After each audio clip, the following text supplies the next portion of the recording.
Salam damai dan sejahtera untuk Bapak, Ibu, dan Saudara yang kekasih di dalam nama Tuhan Yesus Kristus. Pada video ini, saya melanjutkan pembahasan tentang Kristus dan kebudayaan.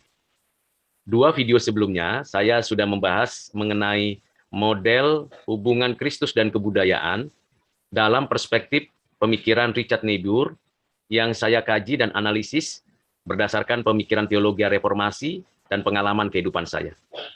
Serta saya juga sudah membahas hubungan Kristus dan kebudayaan dalam kerangka pemikiran mengenai pewahyuan dan anugerah Allah secara umum. Video kali ini saya membahas Kristus dan kebudayaan dalam konstruksi mandat Allah yang dinyatakan Allah di dalam Alkitab. Tentunya ini menjadi sebuah referensi yang ketiga untuk Bapak, Ibu, dan Saudara di dalam memahami tentang kekristenan dan kebudayaan, baik dalam konteks historis, kekinian, maupun di dalam konteks teologis dan juga ontologis biblika. Mari kita membahasnya satu demi satu bagian yang penting mengenai Kristus dan kebudayaan dalam konstruksi mandat Allah. Di dalam kitab Kejadian pasal 1 ayat 26 sampai 28 dan Kejadian pasal 2 ayat yang ke-15 sampai 17, Tuhan sudah menyatakan kebenaran firman-Nya. Firman-Nya yang memberikan kepada kita pengertian dan pengenalan akan siapa manusia yang diciptakan Allah menurut gambar rupanya. Manusia, ciptaan pribadi menurut gambar rupanya, diberikan tanggung jawab melaksanakan mandat Allah. Sebagai penata layan dan imam atas bumi ini, manusia diberikan otoritas menguasai bumi dan segala isinya. Dan diberikan kemampuan untuk mengelola bumi dengan akal budinya, hati nuraninya, dan juga hubungannya dengan seluruh sistem kehidupan. Tuhan Allah memberikan mandat kepada manusia. Mandat pertama ialah beranak cucu bertambah banyak. Dengan mandat ini Tuhan melegalitaskan lembaga pernikahan laki-laki dan perempuan dewasa untuk beranak cucu bertambah banyak, memenuhi bumi. Dan ini bagian dari mandat Allah. Setiap orang diberikan tanggung jawab untuk menikah. Menikah secara monogami. Menikah laki-laki dan perempuan dewasa. Dan dilanjutkan pembahasan ini di dalam Kejadian pasal yang kedua, bahwa pernikahan itu harusnya sepadan. Dan dalam konteks kekristenan, sepadan artinya pasangan memiliki pengertian dan pengenalan akan Allah yang benar di dalam dan melalui Kristus yang diajarkan di dalam Alkitab. Artinya pasangan memiliki iman yang dari Tuhan, yang dianugerahkan Tuhan Allah, dan di dalam kasih karunia yang diberikan Tuhan Allah. Inilah mandat Allah yang dikaruniakan Allah untuk manusia, terlebih khusus untuk setiap orang percaya. Hal yang kedua yang diberikan Tuhan Allah adalah mandat menaklukkan dan menguasai bumi. Dan di dalamnya dilanjutkan pembahasan berkaitan dengan pemeliharaan bumi dan segala isinya. Manusia diberikan mandat oleh Tuhan Allah untuk menaklukkan bumi. Dengan akal budi, keberadaan fisik tubuhnya, dan juga kemampuannya untuk mengelola bumi ini dengan baik. Di dalam mandat kedua inilah, maka diperlukan mandat yang ketiga, yaitu mandat pendidikan. Bagaimana anak-anak dapat mengelola bumi, dilatih, dibimbing, dibina untuk mengelola bumi dengan baik, sehingga bumi bukan hanya ditaklukkan, dikelola isinya, tapi dipelihara seluruh tatanan kehidupannya. Karena manusia bukan hanya diciptakan menurut gambar rupa Allah sebagai penata layan, tetapi juga sebagai imam yang menegakkan kebenaran keadilan dan yang menguasai bumi. Tiga mandat ini menjadi mandat Allah bagi manusia yang secara esensial itu menjadi dasar bagaimana manusia memiliki kebudayaan. Orang tua, anak, kelompok, komunitas itu dapat menghasilkan kebudayaan. Karena memang diberikan mandat. Dan itu tidak bisa dilepaskan dari kehidupan manusia. Kalau manusia ingin menguasai suatu lahan, suatu wilayah, atau suatu tempat, bahkan ingin mengelola bumi, maka pastilah dimulai dengan adanya mandat pernikahan. Mandat pernikahan dilaksanakan oleh manusia melalui perkawinan monogami. Dan melaluinya keturunan demi keturunan dihasilkan oleh perkawinan itu karena Tuhan memberikan anak-anak bagi tiap pasangan. Dan anak-anak dididik, dilatih, menyesuaikan diri dengan alam, lingkungan, dan kondisi yang ada.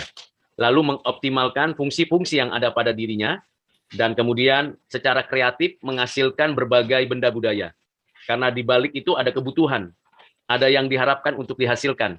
Sehingga melalui proses pendidikan informal yang prateoritis di dalam rumah, di lahan-lahan pertanian, peternakan, perikanan, di perkebunan, atau di kehutanan, semuanya itu menghasilkan sebuah kerangka pemikiran yang secara modern disusun menjadi sebuah ilmu pengetahuan.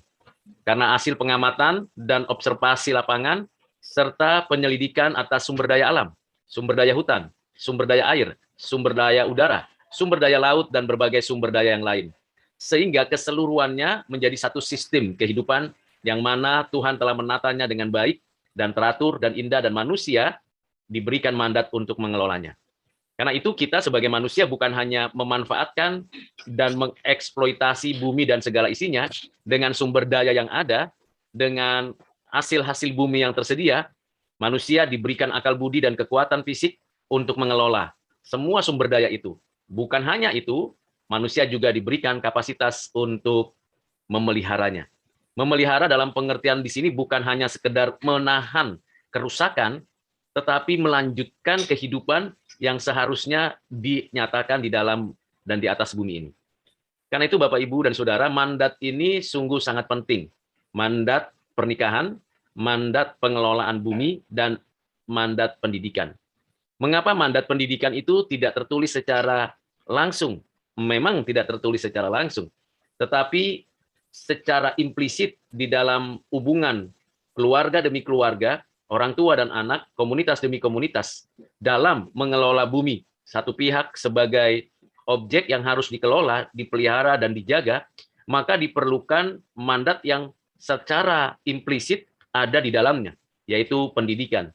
Dan pendidikan bukan melulu hanya urusan religiusitas atau spiritualitas, tetapi juga berkaitan dengan bagaimana seseorang memiliki perannya masing-masing berdasarkan gender atau strata sosial atau juga kelompok-kelompok kalian untuk mengelola bumi dan memelihara bumi. Itulah sebabnya kita bersyukur karena tiap-tiap orang diberikan bakat talenta yang beragam. Ada yang bertani, beternak, bahkan nelayan dan sebagainya, sesuai dengan konteks kebutuhan dan kondisi yang dihadapi oleh tiap-tiap manusia dan tiap-tiap kelompok. Makin berkembang, makin bertambah banyak, makin meluas kehidupan manusia, maka makin kompleks model-model pendidikan untuk dapat dijadikan dasar dalam mengelola bumi dan memelihara bumi dan segala isinya. Ini 3 mandat yang berkaitan dengan mandat Allah di dalam kehidupan manusia sampai sekarang. Kita bersyukur pendidikan dan peradaban berkembang, dan kita percaya bahwa berbagai pengetahuan terus berkembang sampai dengan penemuan-penemuan teknologi yang sungguh sangat canggih, dari mulai teknologi purbakala, tradisional, modern, postmodern, dan digital. Dan semua teknologi itu bertujuan untuk manusia dapat menerima kenyataan bahwa diperlukan objek dalam pengelolaan dan pemeliharaan, yaitu bumi dan segala isinya, dengan segala tatanan yang tersedia di dalamnya. Nah, mandat Allah yang 3 ini, yaitu pernikahan, pendidikan, dan pengelolaan bumi, pemeliharaan bumi, ternyata mengalami kekacauan, kerusakan, dan bahkan salah arah. Mengapa? Karena manusia sudah berdosa. Manusia sudah rusak total. Manusia tidak mampu total menjalani kehidupan yang semestinya Tuhan nyatakan, baik dalam pernikahan, dalam pendidikan, maupun di dalam mengelola, memelihara bumi dan segala isinya. Lalu apa yang Tuhan nyatakan untuk kita agar kita dapat melaksanakan mandat Allah ini? Maka kita bersyukur kepada Tuhan karena Tuhan Allah memberikan kepada kita Injil, yaitu berita kabar baik, Injil Yesus Kristus. Mengapa Injil Yesus Kristus menjadi hal penting? Karena dari berita Injil Yesus Kristus inilah kita mendapatkan pengertian, dapatkan pengenalan akan Allah, dan dikembalikan hubungan kita yang rusak, yang tidak mampu total itu dengan Allah. Hubungan itu menjadi kunci relasi, restorasi, dan pemulihan dari pelaksanaan mandat Allah yang sejak awal dinyatakannya. Bagaimana pernikahan, perkawinan yang dinyatakan Tuhan, pendidikan yang seharusnya mensejahterakan, dan pengelolaan bumi yang harusnya menuntun suatu hubungan kehidupan di bumi yang sehat dan yang mensejahterakan banyak pihak, bahkan menjaga kelestarian daripada tatanan yang ada, yang baik, yang agung. Namun, dengan kenyataan yang terjadi di dalam kehidupan manusia yang sudah berdosa, kita menyadari bahwa hanya ada satu kekuatan yang menolong kita untuk kita dapat melakukan mandat yang Tuhan berikan, yaitu berita Injil Yesus Kristus. Berita Injil Yesus Kristus bukan hanya sekedar berita yang berkaitan dengan keselamatan dan hidup kekal kita, yang nantinya menjadi dasar kita mengalami hidup selama-lamanya di langit dan bumi yang baru. Namun berita Injil Yesus Kristus yang juga diberikan kepada kita umatnya, itu menjadi kekuatan dan arah untuk kita melaksanakan mandat Allah, pernikahan, pengelolaan bumi, dan pendidikan dengan benar dan baik. Karena di dalam pemberitaan Injil itu, kita mendapatkan pembebasan dari kerusakan, perbudakan, dan kekacauan hidup. Dan di dalam berita Injil itu juga, kita mendapatkan pengertian mengenai prinsip tatanan kehidupan secara kosmos, prinsip kehidupan di dalam pemikiran kita, prinsip kehidupan di dalam kita beretika, bersopan santun, dan bermoral. Prinsip-prinsip kehidupan yang seperti itu ada di dalam Injil Yesus Kristus. Ini menjadi modal dan kekuatan dan fondasi bagi setiap kehidupan manusia yang melaksanakan mandat perkawinan atau pernikahan, mandat pendidikan, dan mandat pengelolaan pemeliharaan bumi. Mengapa demikian? Karena memang Injil Yesus Kristus memberikan arah untuk kita menyadari tanggung jawab kita. Apa dasarnya? Karena melalui Yesus Kristus, anak Allah yang tunggal, firman Allah yang hidup, yang menyatakan dirinya, yang mati menebus kita, yang bangkit memberikan jaminan kehidupan, yang membela kita, yang meneguhkan kita, dan kuasa Roh Kudus yang menyatakan itu kepada kita. Injil Yesus Kristus menjadi kekuatan dasar untuk kita akhirnya menyadari bahwa melalui pembaharuan hidup pada diri masing-masing setiap pribadi, itu memberikan kepada kita suatu kekuatan untuk memperbaiki cara pandang kita, memperbaiki sikap hati kita, dan memperbaiki perilaku kita untuk melaksanakan mandat pernikahan, perkawinan, pendidikan, dan pengelolaan pemeliharaan bumi dan segala isinya. Dengan demikian, maka kita bersyukur kepada Tuhan Allah karena Roh Kudus yang memberikan pengertian ini kepada kita, sehingga tiap-tiap orang bertanggung jawab untuk melaksanakan mandat Allah dengan sungguh-sungguh.